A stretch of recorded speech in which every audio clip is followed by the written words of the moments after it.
ഞങ്ങളുടെ എല്ലാവരുടെയും ഹൃദയം നിറഞ്ഞ അഭിനന്ദനങ്ങൾ. ഇന്ന് ഈ ഒരു മൂവ്മെന്റിന്റെ ഭാഗമാവാൻ എനിക്ക് സാധിച്ചത് എമ്പുരാൻ എന്ന വലിയ ഒരു ഭാഗ്യത്തിന്റെ പേരിലാണ്. അപ്പോൾ ആ ഒരു ഭാഗ്യം എനിക്ക് കിട്ടിയതിന് രാജുവിനോടും ശ്രീ മുരളി ഗോപിയോടും ആന്റണി ചേട്ടനോടും ഗോകുലം ഗോപാലൻ സാറിനോടും സർവോപരി നമ്മുടെയൊക്കെ പ്രിയപ്പെട്ട ലാലേട്ടനോടും ഹൃദയം നിറഞ്ഞ നന്ദി. നിങ്ങളെല്ലാവരും ഇനി ആകാംക്ഷയും പ്രതീക്ഷയും ഒക്കെ അതിൻ്റെ പാരമ്യത്തിൽ എത്തി നിൽക്കുന്ന ഒരു സമയം, ഒരു മുഹൂർത്തമാണിത്. നിങ്ങളെല്ലാവരും നാളെ സിനിമ കാണണം, ആസ്വദിക്കണം, ഞങ്ങളെല്ലാവരെയും സപ്പോർട്ട് ചെയ്യണം. അത്രേ ഉള്ളൂ. Okay, good night. തീർച്ചയായിട്ടും ഉണ്ടെങ്കിൽ, ആ സ്വപ്നങ്ങൾക്ക് വേണ്ടി പ്രയത്നിക്കാൻ നിങ്ങൾക്കുള്ളിൽ ശക്തിയുണ്ടെങ്കിൽ, ഒരുപാട് സൗന്ദര്യമുള്ള മുഹൂർത്തങ്ങൾ ലൈഫ് നിങ്ങൾക്ക് വേണ്ടി കാത്തു സൂക്ഷിച്ചിട്ടുണ്ട് എന്നുള്ളതിന്റെ ഏറ്റവും വലിയ തെളിവാണ് ഇന്ന് സ്റ്റേജിൽ നിൽക്കുന്ന എമ്പുരാൻ സിനിമയുടെ ഈ team.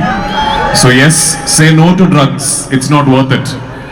Life and yourself is more valuable than that. But first and foremost, thank you so much to Manorama Online and Jain University. ഇതുപോലെ മഹത്തായ ഒരു കോസിന്റെ ഭാഗമാകാൻ ഞങ്ങളുടെ ഈ സിനിമയുടെ ടീമിന് ഒരു അവസരം തന്നതിന്. ഇത്രയൊക്കെ പറഞ്ഞു കഴിഞ്ഞ സ്ഥിതിക്ക് നാളെ ഞങ്ങളുടെ ഒരു കൊച്ചു സിനിമ റിലീസ് ആവുന്നുണ്ട്. തിയേറ്ററിൽ പോയി ആ സിനിമ ദയവായി കാണണം. ഒരു വലിയ സ്വപ്നമാണ് നാളെ സാക്ഷാത്കരിക്കപ്പെടാൻ പോകുന്നത് ഈ റിലീസിലൂടെ.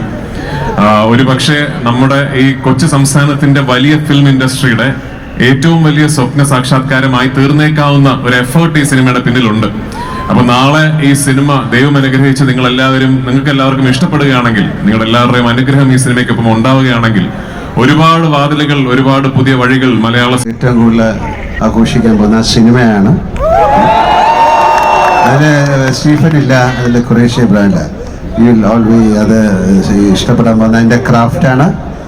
ആ സിനിമയുടെ അവസാനമാണ്. കാര്യം ആ സിനിമയുടെ അവസാനം ഒരു സസ്പെൻസ് ഉണ്ട്. എന്നിട്ട് പറയുന്നത് ചുമ്മാ എന്തെങ്കിലും രാത്രി പറഞ്ഞിട്ട് പോവാ, ഉറക്കം പൊട്ടെന്ന് വിചാരിച്ചു. അല്ല, ഒരു ചെറിയ പരിപാടി ഇവിടെ ഉണ്ട്. നമുക്ക് ഈ ഒരു ആന്റി. എല്ലാവർക്കും നമസ്കാരം. എന്തെങ്കിലും തരുണി മഴകൾക്ക് മാത്രം എഴുതി കൊടുക്കരുത്, വേറെ ഇഷ്ടപ്പെടുന്ന വേറെ ആൾക്കാരുണ്ടെന്നാണ് എനിക്ക് പറയുന്നത്.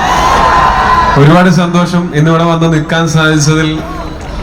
ഈ ഒരു സ്നേഹവും ഈ ഒരു ആവേശവും നേരിട്ട് കാണാനും അനുഭവിക്കാനും സാധിക്കുന്നതിൽ